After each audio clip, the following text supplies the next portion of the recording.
Blues players often go on about escaping the box, but the box is brilliant. So let's stay with the box for this lesson. If you want to know how to get the most out of that box, hang out to find out.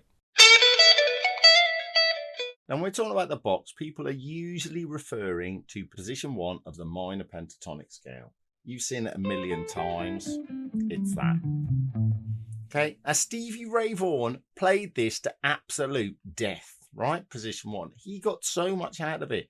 Now, you can't tell me that Stevie Ray Vaughan's playing was basic. You need to add stuff to your playing as well as the box, but there's a hell of a lot of mileage in that box. So let's explore 5 killer ideas that we're going to use from that box. So killer idea number 1 is simply this. All right, what we're doing here is we're bending the minor third, but we've got the 5 underneath it. Yeah, so we're basically on fret 5 on the G and the B string, and then we're going to the root. Now, the important thing is to tweak it. We're tweaking it about a quarter tone, so it's a little bend. Just think of a little bend.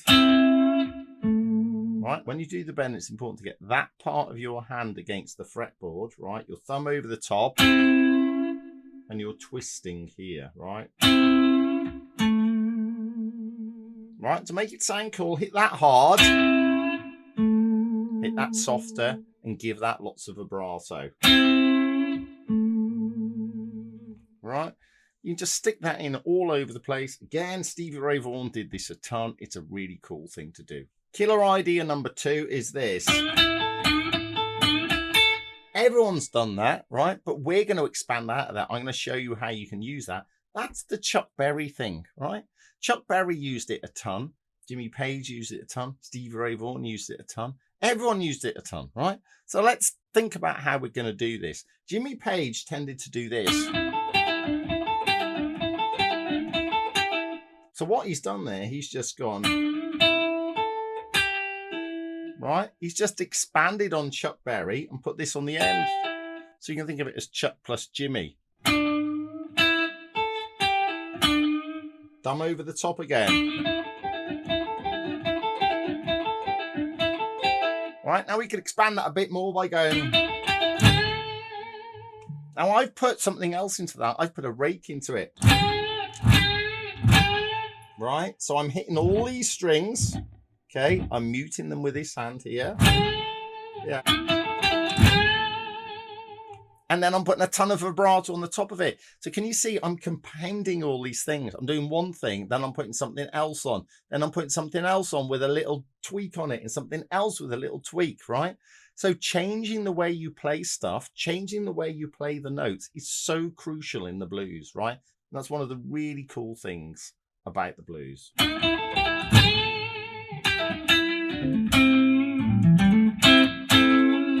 Then I expanded it again. Right, now let's go Stevie with it.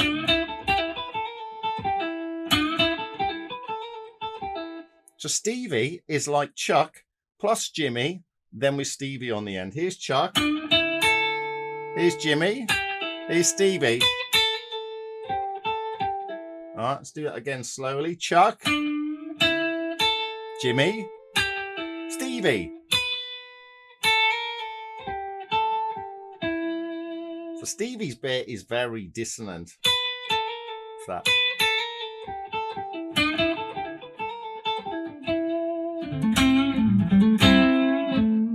What did I do at the end? I put that on. So there's 2 really good killer ideas. So let's go on to killer idea number 3. Again, this is Stevie Ray Vaughan, because he was such a master of position 1. And what we're doing is we're sliding up to that flat 5. Yeah. Look at my right hand. I'm picking once, twice, and that's it. Yeah, it's only 2 picks, both downstrokes.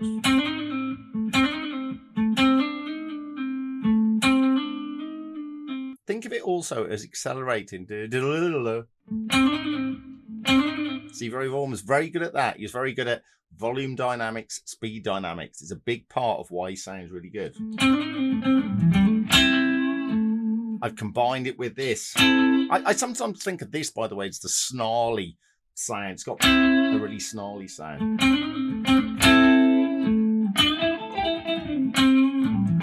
Then I combine it with a bit of chuck, right? So I'm mixing all three ideas together now. You can see it's just sounding killer. Now we're going to go triplety. So we're going to go,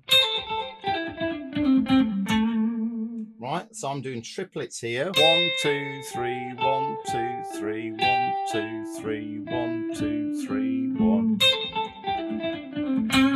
Yeah.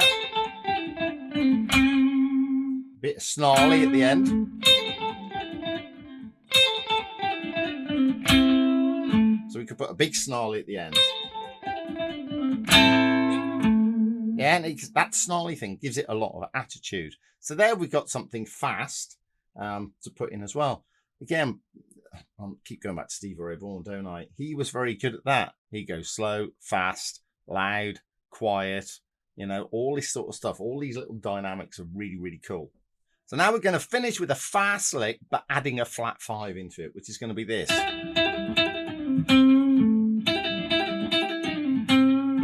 Right, I'm doing this.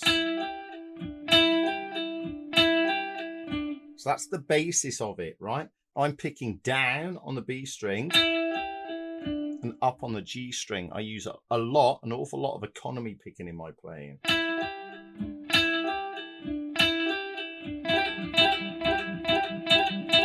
All right, now after I've done that as many times as I want, I go.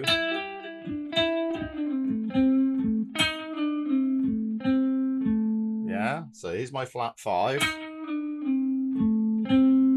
And it's a down pick, up, down, up. It's picking inside the strings a lot. This is a big principle of economy picking. Yeah.